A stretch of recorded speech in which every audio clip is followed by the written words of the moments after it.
प्रात ज्योतिर समस्त दर्शक भाई भाई मानक मोर आंतरिक शुभेच्छा एवं अभिनंदन ज्ञापन करे।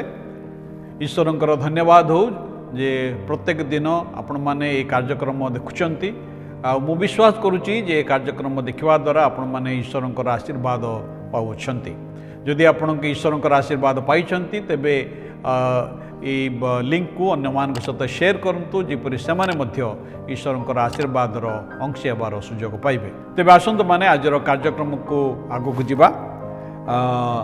आज आमने जो प्रसंग आलोचना करिबा भाई भाई माने आमे समस्ते आमन जीवन रे केबे ना केबे बोझर समय आसी थाए, टाइम ऑफ बर्डन।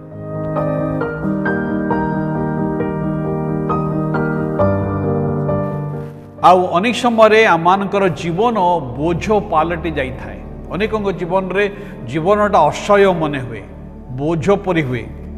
आमानकर अनेक परिस्थिति, आमानकर अनेक दायित्व आमानक पई बोझ सदृश हो जाए। आउ आमे ये बोझ गुड़िक ये दुख, चिंता, कष्ट, समस्या, पापर बोझ को जीवन सारा बोही करी अनेक चालती।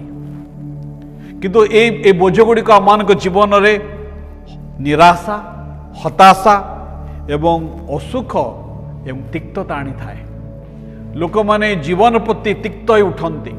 आउ अनेके भूल निष्पत्ति बोध नहीं थांती। सेमानकर जीवन रो बोझ को जेते बड़े निजे संभाली पारंते नहीं, बोही पारंते नहीं, आउ समाने जीवन को मध्य समाने हारी दियंती। भाई बड़ी माने आज सुसंवाद होची या आज आम जीवन रो हताशा, निराशा, आम जीवन रो बोझ को नहीं आमे जीवन सारा बोहिबार कौन से आवश्यकता नहीं। कारण जड़े बोझ बहनकारी आसी अछंती। स्वर्गरु जड़े बोझ बहनकारी आपण को निमंते, मो निमंते आसी अछंती। आउ से आम मान को ये आह्वान दियंती। ईश्वर का वाक्य बाइबल सबुठारु गोटे बड़ निमंत्रण से आह्वान होची, हे परिश्रांत भारग्रस्त लोक समस्ते तुमने मो निकट को आस, मु तुम मान को विश्राम देवी। तुमने मोर जुआड़ी आपण उपर घेन।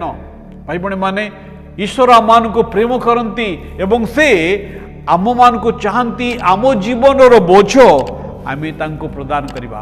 तेबे ए बोझ बहनकारी किए? Who is this burden bearer? ना प्रभु ख्रीष्ट होचंती से बर्डन बेरर, से बोझ बाहक अटंती जे आम मानकर पापर बोझ क्रूस उपरे बहन करिसंती।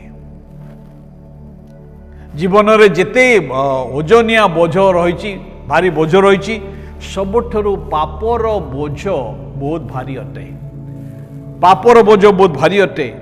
आउ ए बोझ को जगतर समस्त लोक माने बहन करी समाने जीवन सारा चलती। कारण ईश्वर वाक्य बाइबल लिखा अछि रोमियो 3:23 पदरे समस्ते पाप करी अछंती एवं ईश्वरंकर महिमारु उणा पड़ी अछंती। एवं रोमियो 6:23 पद लिखा अछि पापर वेतन मृत्यु, किंतु ईश्वरंकर अनुग्रह दान आम मानकर त्राणकर्ता प्रभु ख्रीष्टंकर सहभागितार अनंत जीवन। भाई भाई माने आपण को ए जीवन सारा ए पापर बोझ बहन करिवार आउ कोनोसी आवश्यकता नहीं। कारण आम मानकर एकमात्र नित्य जीवित ईश्वर बोझ बहनकारी प्रभु जीशु आसी अछंती। प्रभु ख्रीष्ट निजर क्रूसीय मृत्यु द्वारा आम मानकर समस्त पापर बोझ आपणा पृष्ठ उपर नेले। आमर जीवन समस्त दुख, संकट, समस्यार बोझ से आपणा पृष्ठ पर नेले एवं आम निमंते से क्रूसरे बलिकृत हेले। आमर बोझ से नहीं चंती।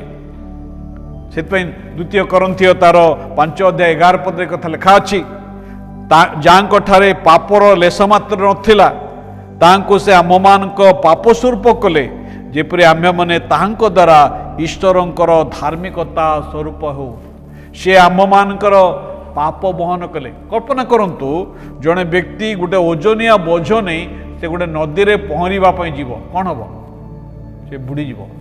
किंतु कई जदि तार बोझ को उठे निए एवं से पहरिब तेबे से अति सहजर सहित आग को जापर भाई भाई मैंने आज आमर जीवन बोझ को जदि आम प्रभु पाखरे समर्पण करवा प्रभुंर वाक्य मत आमको आह्वान दिए तुमर समस्त चिंतार भार बोझ आम उपर पकाओ आम्बे तुमको संभाड़ा प्रभु जीशु आमर पापर बोझ नहीं अच्छी प्रभु जीशु आमर दुख कष्टर बोझ को से नहीं अच्छी आज जदि आम आमर जीवन बोझ तांको दे देउ से प्रतिज्ञा करती जे से आमर बोझ नेबा पई सक्षम अटंती से आमर बोझ बहन करने सक्षम अटंती आउ से आम को अपना पृष्ठ पर बहन करी आउ से नहीं पारिबे से सक्षम परमेश्वर अटंती जहाँठारे विश्वास करी आपण केबे निराश हेबे नहीं जहाँठारे विश्वास करी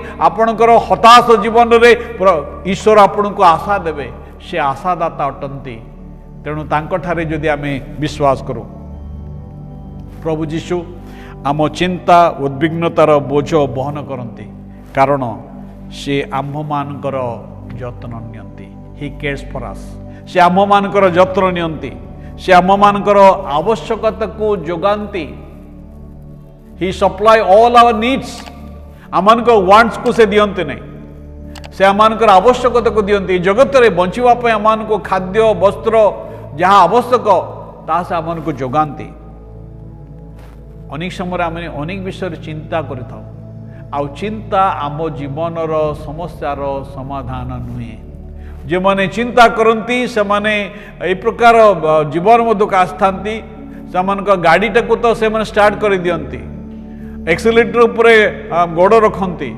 गाड़ीर साउंड घ घ ही गर्जन हुए किंतु गाड़ी इंचे घुंचे नहीं जे पर्यंत आपण गियर पकई नांती गाड़ी आग को इंचे घुंचब नहीं भाई बहन मैंने ठीक से चिंता से लोक मान जीवन रे प्रकार कार्य करता है से आपणकर जंत्रणा जानते से आपणकर दुख जानती आपण आज जो परिस्थिति मध्य दे जाउचंती ता से जानती आपणकर कष्टकर परिस्थिति आपण को उद्धार करने आउ से आपण को शक्तिबोध दियंती से शक्ति दियंती से निराश मध्य आशा दियंती एवं से आमर बोझ को बहन करती से वाक्य से आह्वान दियंती मोर जुआली अपना अपना उपरे घेन मो निकटरू शिख आज आपण तांकर जुआली को ग्रहण करंतु एवं आपणकर बोझ को तांको दियंतु कारण से एक कथा कहते मोर भार उश्वास अटे आज कौन आपण तांको निकट निज जीवन समस्त बोझ को समर्पण करी आपण आनंद रे शांति रे खुशी रे बंचिबा पई चाहती से प्रभु श्रीकृष्ण निकट रे निज को समर्पण करंतु प्रभु आम समस्त को आशीर्वाद करंतु धन्यवाद।